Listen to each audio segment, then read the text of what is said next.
started with one night. She didn't come home. I sat there like a fool, scrolling through my phone, watching the clock tick past midnight.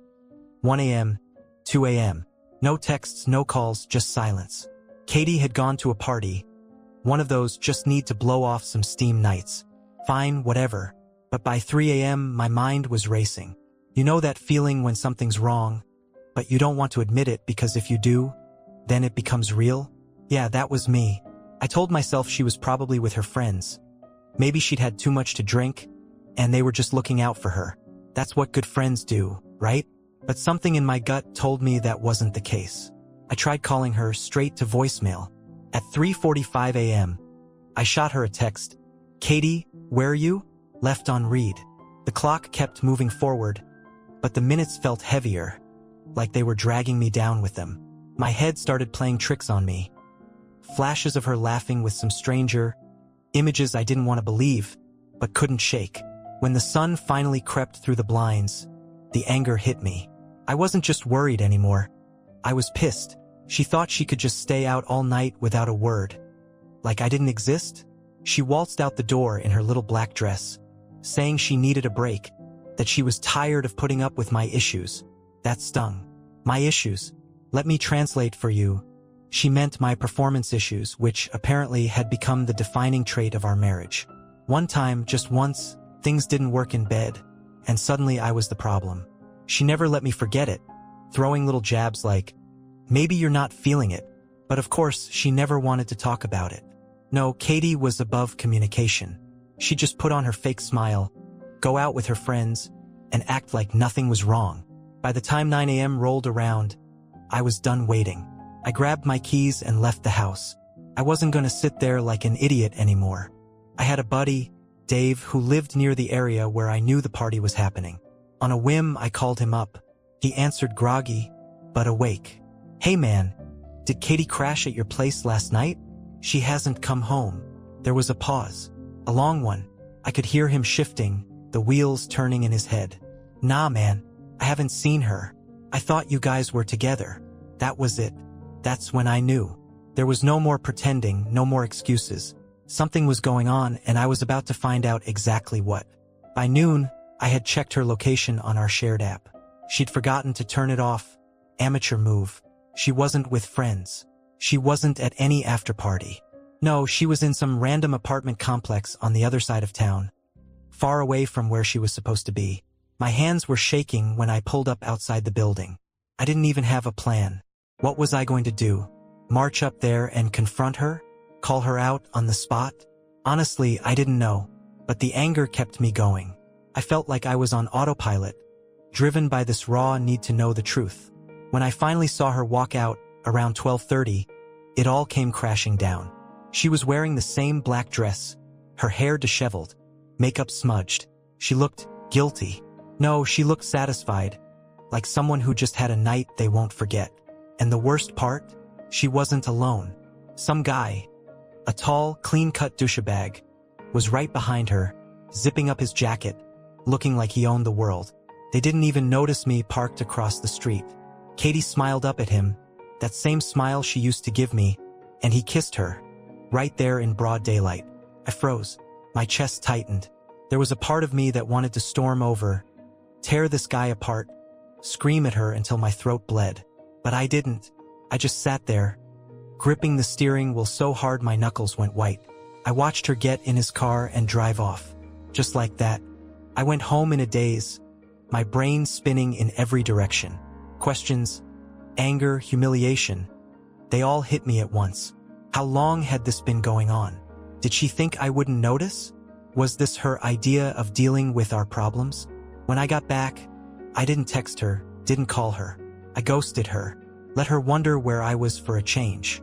By the time evening rolled around, my phone buzzed. Katie. A flurry of texts poured in. Hey, where are you? Are you okay? Then, babe, I'm sorry. I should have come home last night. Please, just talk to me. I didn't respond. I sat there, staring at her messages, feeling the weight of every lie she told me. Every excuse, every half-truth, every time she made me feel like the broken one. And now she was playing the victim, acting like she'd just gotten lost in the moment. By the next morning, she showed up at the house in tears, pounding on the door, begging me to let her explain. That's when I decided this wasn't going to end quietly. Katie was at the door, mascara streaked down her cheeks, looking like she'd spent hours crying. She pounded on it again, her voice shaking as she called my name. "Ethan, please, just open the door. Let me explain." Explain? Was there really anything left to explain? I wasn't ready to deal with her yet, but I was also done hiding behind walls. I opened the door, just a crack at first, enough to see her standing there in the same black dress she'd left in. The same one I saw her wearing when she walked out of that guy's apartment. Seeing her like that, all disheveled and pathetic, didn't make me feel sorry for her. It made me furious. "Explain what?" I asked coldly, stepping aside to let her in. She flinched at my tone but walked past me, wiping her eyes. She stood in the living room, wringing her hands like some nervous schoolgirl. But there was no pity left in me. Not after what I saw. Not after that kiss. "Ethan, it's not what you think," she started, her voice trembling. I almost laughed at how cliché she sounded.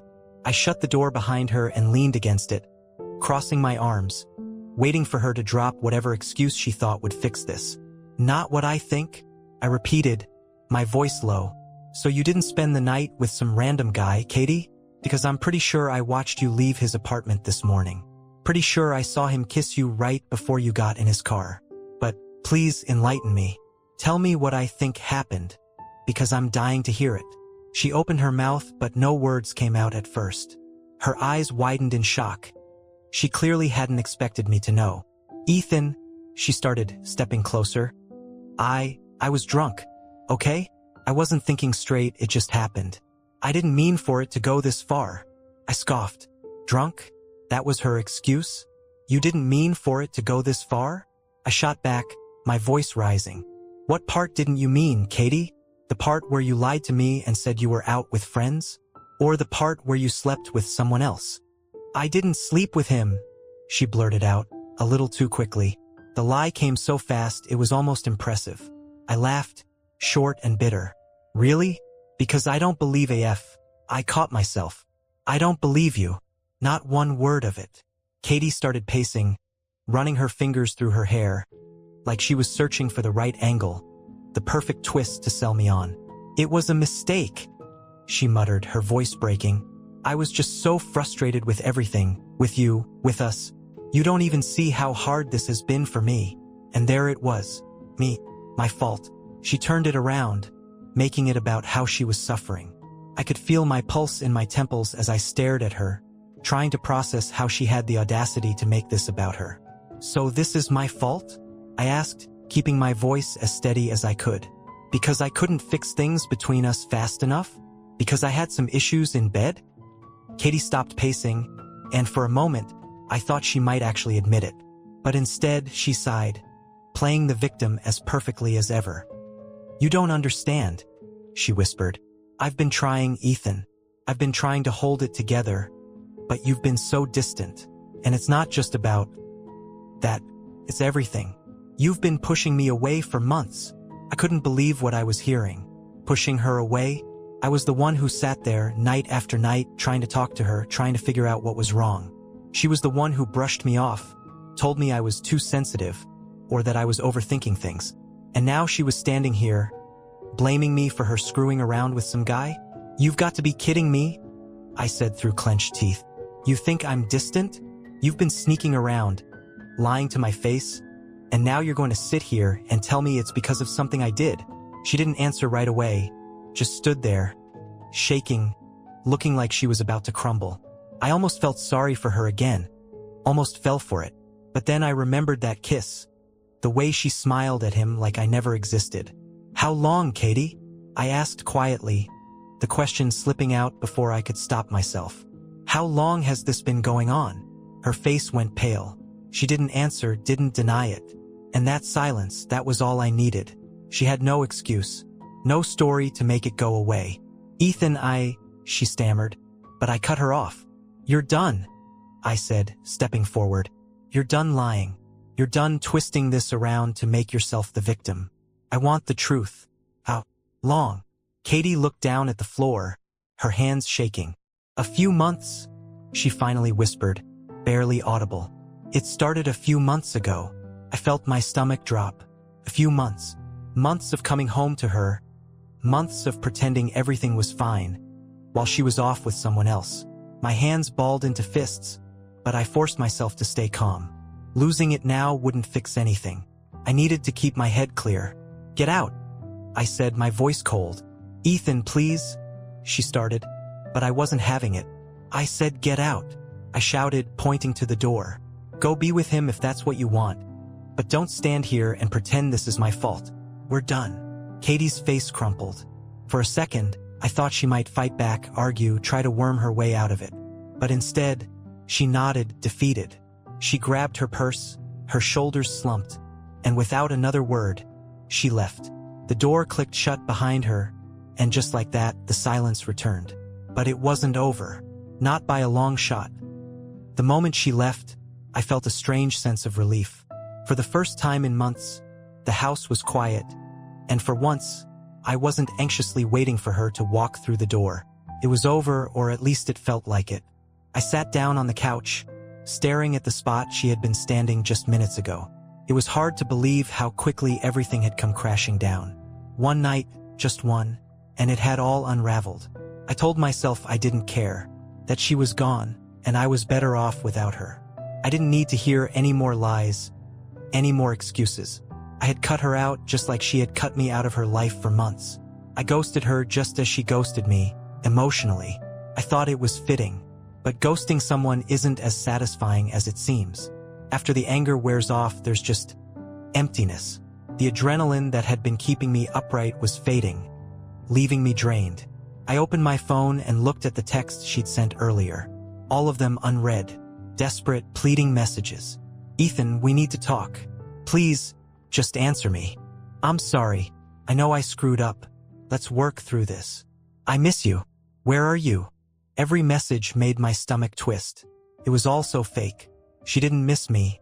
She missed the control, the safety of knowing she had me wrapped around her finger while she lived a double life. The more I read, the angrier I got. But something deeper was lurking under that anger.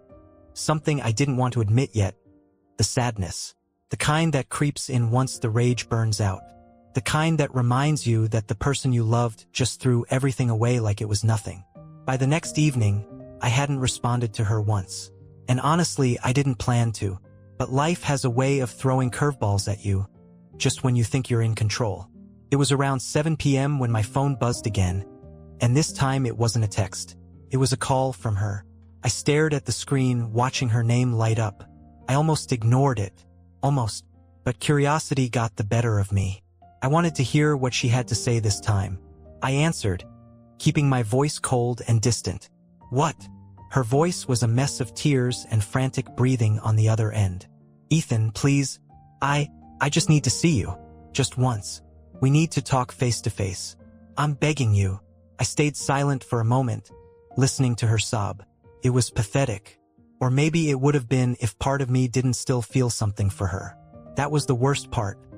After everything she'd done, I still cared. It was stupid, but it was true. "There's nothing to talk about," I finally said, my voice flat. "You made your choice, Katie. Now live with it." I know," she cried.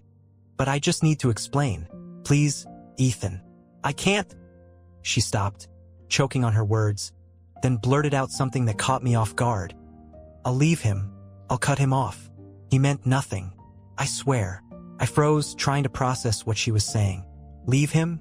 Now, suddenly, after months of sneaking around, she was ready to drop this guy like he was nothing? Was she serious? Or was this just another manipulation? Another move in her game? "You should have thought about that before you slept with him."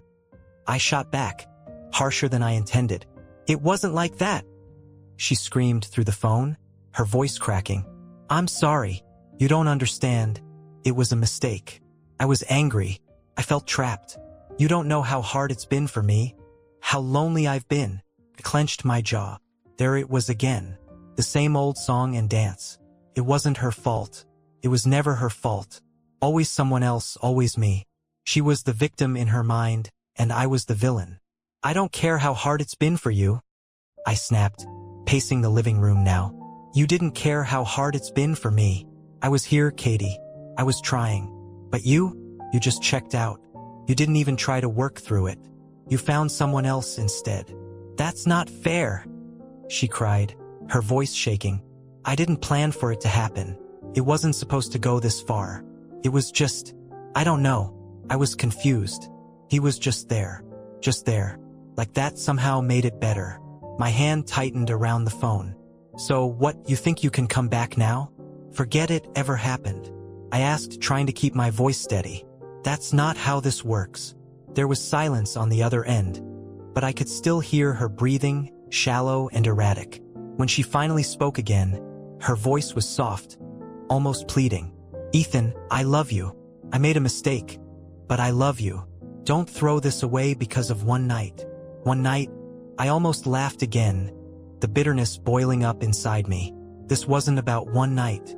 This was about the months of lies, the betrayal, the gaslighting. It was about the fact that she had looked me in the eye every day and pretended everything was fine, all while sneaking around with someone else. How could she even say the words, I love you, with a straight face? You don't love me, I said quietly but firmly. You love the idea of me. You love the safety, the comfort. But if you really loved me, you wouldn't have done this. You wouldn't have looked at me like I didn't exist while you were off with him. Ethan, please, she whispered, but I couldn't listen to it anymore. We're done, I said, my voice final. Stop calling me. Stop texting me. Just stop. Before she could say anything else, I hung up and threw the phone on the couch. My hands were shaking, my heart pounding in my chest. The relief I felt when I first ghosted her was gone. Now all I felt was the weight of the reality crashing down. I was free, sure, but that freedom didn't feel as good as I thought it would. Felt hollow, like something had been ripped out of me and replaced with this unbearable void.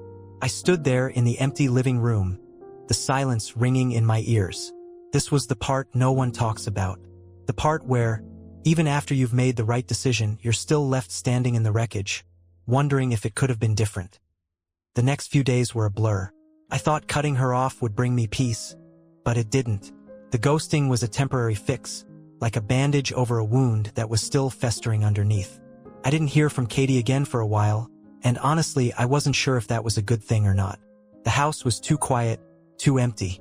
Every time I sat down, my mind would spiral back to what happened, to her excuses, her desperate cries over the phone. But just as I was starting to settle into the silence, convincing myself that I'd made the right decision, the universe decided to flip the script. It was late on a Friday night. One of those nights where you're just sitting in front of the TV, not really watching anything, but trying to drown out your thoughts. I was halfway through a beer when my phone buzzed on the coffee table. I glanced at it, expecting another random notification, but when I saw the name on the screen, my blood ran cold. It was him, the guy Katie had been with, Jason. At first, I thought it was some kind of sick joke. Why the hell would he be calling me? My immediate reaction was to toss the phone across the room, ignore it, and pretend it never happened. But the curiosity, the anger won out. I picked up. What the hell do you want? I growled, gripping the phone tighter than necessary. There was a pause on the other end, then a deep breath. Ethan, man. Listen, I know this is awkward as hell, but you need to hear me out. His voice was calm, almost too calm, like he was rehearsing some kind of twisted apology. I didn't want to hear it. You think I want to hear anything from you? I snapped. You slept with my wife, and now you're calling me like we're gonna chat about it? What, are you proud of yourself? It's not like that, Jason said quickly, sounding nervous. I'm not proud of anything. In fact, I didn't even know she was married when it started. Katie, she never told me about you. I froze. That wasn't what I expected to hear. She didn't tell you she was married? I asked, more confused than angry now. You're telling me you didn't know the whole time? I swear, he said. I didn't find out until a couple weeks ago. She'd been telling me she was in a complicated relationship, but she never mentioned you. When I figured it out, man, I was pissed too. I've been trying to cut it off, but she's been all over the place. It's like she can't let go of either of us. My mind was spinning. Katie had always been good at manipulation, but I didn't realize just how deep it went. She'd managed to string both of us along, lying to him just like she lied to me. "So why are you calling me now?" I asked, my voice sharper than I intended. "What do you want from me?" Jason sighed. "I'm not calling to make excuses. I think you should know something. Katie's been trying to come back to me too. She's been blowing up my phone, showing up at my place, saying she's ready to leave you, that she'll choose me. But I don't want any part of it anymore. I'm done. I don't want to be dragged into her mess." I stared at the floor, my mind racing. This was too much, too messy, too absurd. Katie was still trying to crawl back to him, even after all her crying, her pleading for forgiveness with me. "You're telling me she's still chasing you while trying to fix things with me?" I asked, my voice bitter. "Yeah," Jason admitted. "I thought you deserved to know, man. I'm sorry for everything. I really am. But Katie? She's playing both sides, and I don't think she's gonna stop. You should cut her off for good. She's toxic." Toxic. That word hit me hard. As much as I hated to admit it, Jason was right. Katie had become this chaotic force, wrecking everything in her path. And now, even the guy she was cheating with wanted nothing to do with her. "I'm done with her," I said after a moment, my voice low but firm. "And you should be too. Let her self-destruct on her own." "I already have," Jason said quietly. "Take care of yourself, Ethan. You don't need someone like her dragging you down." I hung up without saying anything else. My hands were shaking, my mind buzzing with everything I just learned. Katie wasn't just trying to salvage her marriage. She was trying to keep both of us, like we were some sort of sick backup plans for her twisted sense of stability. It made me sick. I sat there for a while, staring at the phone in disbelief. Every time I thought I had a handle on the situation, something new came out of the woodwork, something that made me realize just how deep her betrayal went. This wasn't just about cheating. It wasn't just about one mistake or one night. Katie was a liar, a manipulator, and I had been blind to it for far too long. The next morning, I woke up with a new sense of clarity. Jason's call had opened my eyes to something I hadn't fully accepted. Katie wasn't going to stop. She wasn't going to give up until she had me, or him, or both of us. She was that kind of person. She didn't know how to let go. She didn't care who she hurt, as long as she got what she wanted in the end. But this time, I wasn't going to let her win. I picked up my phone and texted her. The words blunt and final. "We're done. I'll be contacting a lawyer. Don't come back to the house. I don't want to see you again." No explanation, no room for argument. Just the truth. I hit send, blocked her number, and leaned back, feeling a strange sense of calm wash over me. It was like the weight of the past few months had finally lifted. The games were over, and this time I was in control. I thought cutting her off would be the end of it, that a clean break would finally give me the peace I needed. But I underestimated Katie. She wasn't the type to take no for an answer. That night, after I sent her the message, there was a brief moment of silence, like the eye of the storm. For the first time in weeks, I felt calm, thinking the worst was behind me. But I was wrong. The next day, I came home from work, expecting the house to be as quiet as I'd left it. Instead, the second I opened the front door, I heard it, her voice, Katie's voice, cutting through the silence like a knife. My heart dropped. She was inside. I stepped into the living room, and there she was, sitting on the couch like nothing had changed, like she still belonged there. She hadn't even bothered to knock, apparently using the spare key I forgot to take back. She looked up at me, her eyes wide and red-rimmed, tears already starting to well up as if on cue. The sight of her sitting there, pretending to cry, made my blood boil. "What the hell are you doing here, Katie?" I asked, trying to keep my voice calm but failing miserably. She stood up quickly, rushing over to me like she was going to embrace me. "Ethan, please," she sobbed, reaching for my arm. "I've been thinking about everything, and I can't lose you. I know I messed up, but I can fix this. We can fix this." I yanked my arm away before she could touch me, taking a step back. "No," I said firmly. "You don't get to just show up here after everything you've done and act like we can go back to normal. We're over, Katie. I told you that." "But we're not over," she insisted, her voice frantic. "You're just angry, but I can fix it. I'll cut him off. I'll do whatever it takes. You just need to give me another chance." I love you, Ethan. I swear I do. I stared at her, barely able to contain my disbelief. How could she stand there, after everything I knew, and still try to convince me that she cared? That this wasn't just another game for her? You don't love me, I said coldly. You love having control. You love knowing that you can have me and him at the same time. But that's not love, Katie. That's manipulation. She shook her head violently, tears streaming down her face now. No, it's not like that. I made a mistake, okay? But it's you I want. It's always been you. I wanted to scream at her. I wanted to throw her out of the house right then and there. But instead, I just laughed. A bitter, hollow laugh that came from a place so deep I didn't even recognize it. Always been me? I echoed, shaking my head. You've been sleeping with another guy for months, Katie. You've been lying to me every single day. You don't get to say it's always been me. It didn't mean anything, she cried, her voice desperate. He didn't mean anything to me. I was confused. I didn't know what I was doing, but now I do. I'm ready to make it work. Please, Ethan, just don't throw this away. I clenched my fists trying to keep control. You threw it away the second you decided to cheat on me, I said, my voice tight. You don't get to come back now just because he doesn't want you either. I know about everything, Katie. You've been bouncing between us, trying to play both sides. You're not sorry. You're just scared of being alone. Her face twisted in shock, as if she hadn't expected me to know. She opened her mouth, probably to deny it, but I didn't give her the chance. Jason called me, I continued, watching her face drain of color. He told me everything, how you've been showing up at his place, begging him to take you back, while telling me you want to fix our marriage. You're not sorry for what you did. You're just sorry you got caught. For a split second, I saw something in her eyes. A flicker of guilt, maybe, or maybe it was just fear.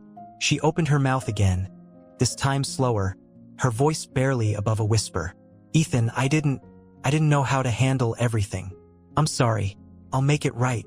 There's nothing to make right, I said, stepping toward the door and holding it open.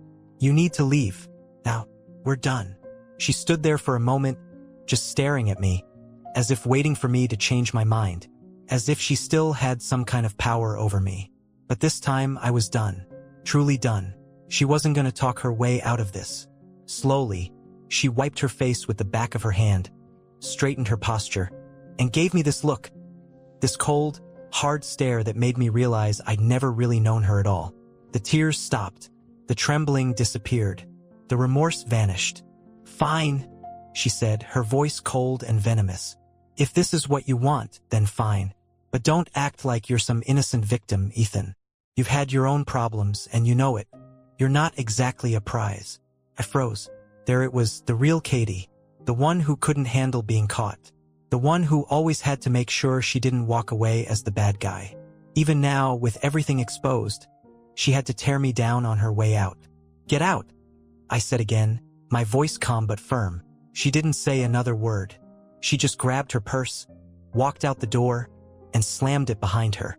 The silence that followed was suffocating. I stood there for what felt like hours, staring at the door, waiting for something, anything to happen. Maybe part of me expected her to come back, to start banging on the door, screaming. But she didn't. She was really gone this time. I sat down on the couch, my head spinning.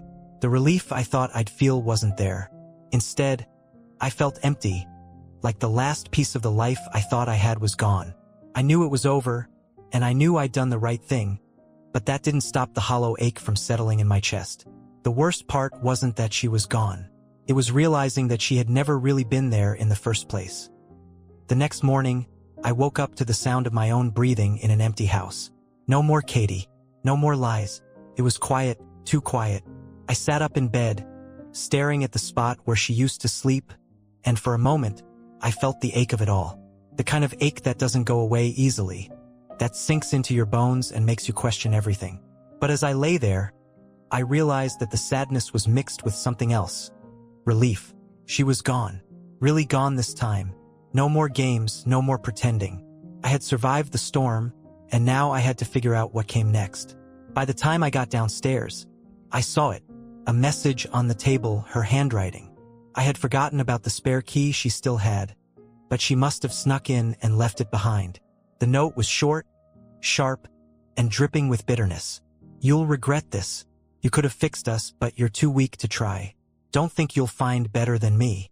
You never deserved me anyway." I almost laughed reading it. It was so her, right to the end, twisting the knife, trying to make me feel like I was the problem. Like she was doing me a favor by walking away. But the message didn't sting the way she wanted it to. In fact, it was just confirmation of what I already knew. Katie wasn't capable of owning up to her mistakes, and that note was her last attempt to make me doubt myself. I crumpled the note, tossed it in the trash, and made myself coffee. The day stretched out in front of me, a blank slate, and I had no idea what to do with it. I tried to focus on the small things. I cleaned the kitchen, did laundry, anything to keep my mind off the wreckage of the last few weeks. But as I folded shirts and scrubbed dishes, my mind kept drifting back to her, to the fights, the lies, and then to Jason's call. Jason. I couldn't shake the weirdness of that whole situation. The guy she cheated with had more decency than she did. At least he had come clean and told me the truth, something Katie never would have done. It made me wonder, was he just as blindsided by her as I was? Was he just another pawn in her messed-up game? By noon, I had to get out of the house. Being surrounded by the memories of her, of us, was suffocating. I grabbed my keys and headed out for a drive. No destination in mind, just the need to clear my head. The streets were busy, but inside my car, it was just me and my thoughts.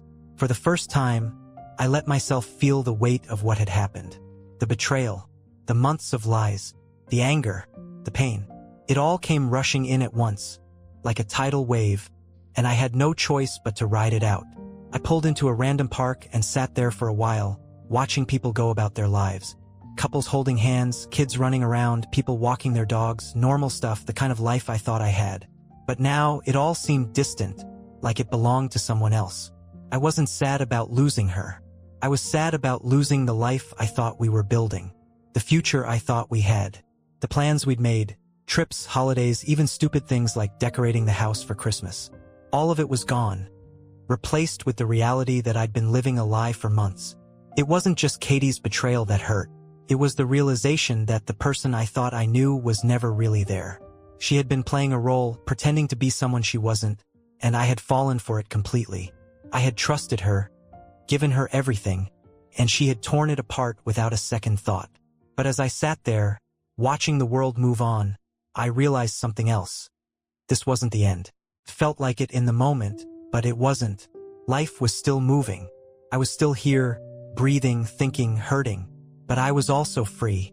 Free from her lies, free from the manipulation. And that was something. I started driving again. No real destination in mind, just letting the road take me where it wanted. After a while, I found myself pulling into the parking lot of a lawyer's office. It wasn't something I had planned, but I knew it was the right step. Inside, I was greeted by a middle-aged woman who looked like she'd seen 1,000 cases like mine. She didn't ask too many questions, just the necessary ones to get the ball rolling. Divorce. It sounded final, but it also sounded like closure, like the end of something toxic. We went over the details, the paperwork, the logistics of splitting everything. It felt clinical, emotionless, but that was probably for the best. The sooner I made it official, the sooner I could move on. By the time I left the office, the sun was starting to set, casting long shadows across the parking lot. I stood there for a moment, taking it all in. This was real. This was happening. I was officially moving on, and there was no turning back. On the drive home, something shifted in me. The sadness was still there, sure, but it wasn't as heavy anymore. There was space for something else now, hope maybe, or at least the possibility of it. When I got back to the house, I opened the door, stepped inside, and for the first time in weeks, I didn't feel like the walls were closing in on me. The house felt different. Empty, yes, but in a way that was full of potential. I didn't have to live with her lies anymore. I didn't have to carry the weight of her betrayal. This was my space now. I sat down on the couch, feeling the weight of the day lift off my shoulders. It wasn't going to be easy. None of this was. But for the first time, I knew I was going to be okay. Katie could go live her life, play her games with someone else. But me, I was done. Done with her. Done with the lies, and done letting her control my life. I didn't need her anymore, and that realization, that felt like the beginning of something new. The next few days passed in a strange, eerie calm. The kind of calm that feels fragile. Like the quiet just before the sky cracks open with a storm. I'd filed for divorce, and as far as I was concerned, Katie was out of my life for good. She hadn't reached out again. Not a text, not a call. Nothing. It was like she'd vanished. And for a moment, I thought maybe she had finally accepted it was over. But deep down, I knew better. People like Katie don't disappear quietly. They retreat, regroup, and come back stronger, nastier. It was only a matter of time. It was a Tuesday morning when the first crack appeared. I had just gotten out of the shower when my phone buzzed with an email notification. I grabbed it, still dripping wet, expecting some spam or work update. Instead, it was from Katie. No subject line, just her name. I hesitated for a moment, my thumb hovering over the screen, debating whether or not to even open it. But curiosity won out and I clicked. The message was short, just 3 sentences, but the weight of them hit me like a punch to the gut. You want to play the victim, but you're not innocent either. Don't forget what I know about you. If you think this divorce is going to be easy, think again. My stomach churned. What the hell was she talking about? What did she think she knew about me? There was nothing to know, nothing I hadn't been open about. But the threat was clear, and it sent a ripple of anxiety through me. Katie wasn't just going to let this end. She was gearing up for a fight.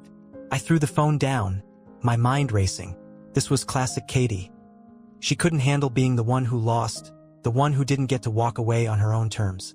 So now, she was trying to scare me, make me think there was some dirty secret she could use to turn things in her favor. But what secret? My mind reeled, searching for anything she could twist into her advantage. Anything she might use to drag me through the mud. And then I remembered. There was something. A few years back, before all this chaos started, I had lent some money to a friend. It was nothing serious, just a small loan to help him out when he was struggling. But the thing was, I'd never told Katie about it. Not because I was hiding it, but because I knew how she was about money, always obsessed with control, always keeping track of every little thing. I didn't want the fight that would have come with it, so I kept it quiet. Now, I wondered if she had somehow found out. Maybe that's what she was holding over me. But even if it wasn't some huge scandal. It was a personal decision, and nothing that could really hurt me in court. Or at least, that's what I told myself. I tried to push the email out of my mind, but it gnawed at me all day. By the time evening rolled around, I was restless, pacing the house, my thoughts spiraling in a million directions. What was she planning? How far was she willing to go to drag me down with her? I needed to clear my head, so I decided to call Dave, my best friend and the only person who knew the full story. He answered on the second ring, his voice casual and calm, as if he'd been waiting for my call. "What's up, man? How's the post-Katie life treating you?" he asked, the humor in his voice trying to lighten the mood. "It was fine until today," I said, rubbing my temples. "She's starting up again. Sent me this weird email, threatening that she knows something about me. I don't know what she's talking about, but it's got me on edge." There was a pause on the other end of the line. "She sent you an email?" Dave asked, sounding more serious now. "What did she say?" I told him, repeating the message word for word, trying to keep my voice steady. Dave stayed quiet for a moment, and when he finally spoke, his tone had shifted. "Look, man, you know she's just messing with you, right?" he said. "She doesn't have anything on you. She's trying to make you panic. That's what she does. You've seen it before." I nodded, even though he couldn't see me. "Yeah, I know, but it's the way she said it. She's not done with me, Dave. I can feel it. This isn't over. Not for her. She's a snake," he muttered. "But she can't hurt you if you don't let her. You've got the truth on your side. She can play dirty, but she can't make up lies that'll stick." "I hope you're right," I said, though part of me wasn't convinced. We talked for a while longer, mostly about meaningless stuff, work, sports, anything to take my mind off Katie. By the time we hung up, I felt a little calmer, but the tension was still there, lurking in the back of my mind. That night, I lay in bed, staring at the ceiling, my thoughts circling back to her words over and over again. Was she bluffing, trying to rattle me just to see if I'd flinch? Or did she really have something up her sleeve? I didn't know, And that's what scared me. Katie was unpredictable, and I had no idea what she might do next. The following morning, I decided it was time to stop playing defense. I wasn't going to sit around, waiting for her next move. I was done being reactive. It was time to protect myself. I called the lawyer I'd met with a few days earlier, laying out the situation in full. I told him about Katie's email, about the vague threat, about how I didn't know what she was planning but needed to be prepared. "She's bluffing," he said confidently. "But that doesn't mean we won't take precautions. We'll get ahead of this. If she tries anything, we'll be ready." I felt a sense of relief wash over me. For the first time in days, I felt like I was back in control, like I had a plan. Katie could send all the cryptic threats she wanted, but I wasn't going to let her manipulate me anymore. I hung up the phone, feeling a strange mix of determination and exhaustion. This was the beginning of the real battle, the one I knew was coming. Katie wasn't going to let go easily, but I wasn't going to let her tear me down either. The calm was over. The storm was coming. And this time, I was ready for it. A week passed in a blur of preparations. Meetings with my lawyer, gathering documents, and double-checking every little thing that could be used against me. The tension between me and Katie simmered beneath the surface, like a ticking bomb that could go off at any moment. Every day, I waited for her next move, wondering what kind of game she was going to play next. Then it happened. One evening, just as I was starting to think maybe I'd overestimated her, I got the email. This time, it wasn't just a vague threat. It was a full-on declaration of war. Subject line, "You've left me no choice." I opened it, my stomach knotting as I scrolled through the message. "Ethan, since you've decided to make this so difficult, I'll have to make sure the truth comes out. You've always pretended to be the good guy, but let's not forget about your little loan to Dave. I know all about the money you've been hiding from me. You think you're going to walk away clean, but trust me, once I tell the court how you've been hiding finances, you won't be looking so innocent anymore. I'll drag this divorce out for as long as it takes. You're going to regret ever trying to leave me." My heart sank. She knew.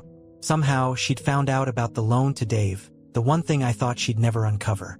And now she was planning to use it to paint me as some kind of secretive, dishonest husband.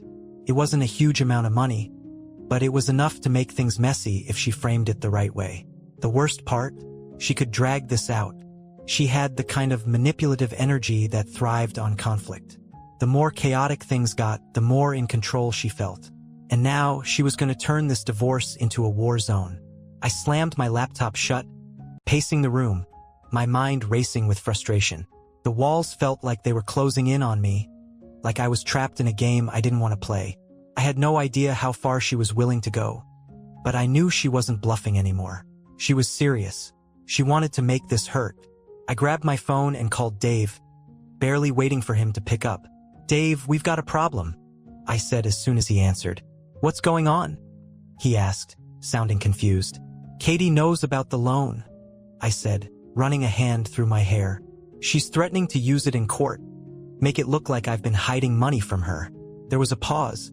Then Dave let out a long sigh. "Damn, man. I didn't think she'd stoop that low, but I should have known. Look, she can't use that against you. The money wasn't hidden, it was a personal loan between friends. It's not like you were stashing it away somewhere secret." "Yeah, but you know how she is," I said, my voice tight. "She's going to twist it, make it sound like I was being deceitful. And the longer this drags on, the worse it's going to get." "Then don't let it drag on," Dave said firmly. "You need to end this, Ethan. Fast. She's trying to rattle you, make you lose your footing. But if you stand your ground, she'll burn herself out." He was right. Katie was banking on me panicking, on me spiraling into fear and doubt. But I wasn't going to give her that satisfaction. I took a deep breath, trying to steady myself. I had to stay calm. I had to stay focused. The next morning, I met with my lawyer again, laying everything out on the table, the loan, the emails, the threats. He was calm, almost indifferent to it all, like he'd seen 1,000 Katies before. "She's trying to intimidate you," he said, leaning back in his chair. "But we can handle this. The loan isn't a secret, it's not even marital property. It won't hold up in court." I nodded, feeling a small sense of relief, but the tension was still there. What if she keeps pushing? What if she drags this out for months, trying to make me cave? I asked. My lawyer gave a small, reassuring smile. Then we drag her down with us. We've already filed for divorce, and we're on solid ground. The longer she plays these games, the worse she'll look in front of a judge. We'll keep everything clean, keep it professional. If she wants a fight, let her have one. But she won't win. His confidence was contagious. For the first time since this nightmare started, I felt like maybe, just maybe, I could come out of this with my life intact. But of course, Katie wasn't going to go down without a final strike. A few days later, I came home to find an envelope stuck in my front door. It wasn't from the court, wasn't anything official. It was from Katie. I opened it, feeling that familiar dread creeping up my spine. Inside was a single piece of paper with a few printed photos clipped to it. The photos were of me, out with Dave having drinks. One of us was laughing, and the other looked like we were deep in conversation. At first, it didn't make sense. Why would she send me these? Then, I saw the note scribbled on the back. Drinking your troubles away while we're still married. This won't look good in court, will it? Don't forget, I can make you look just as bad as you're trying to make me. Keep playing, Ethan. I'm ready for it. It was such a petty, desperate move. Photos of me and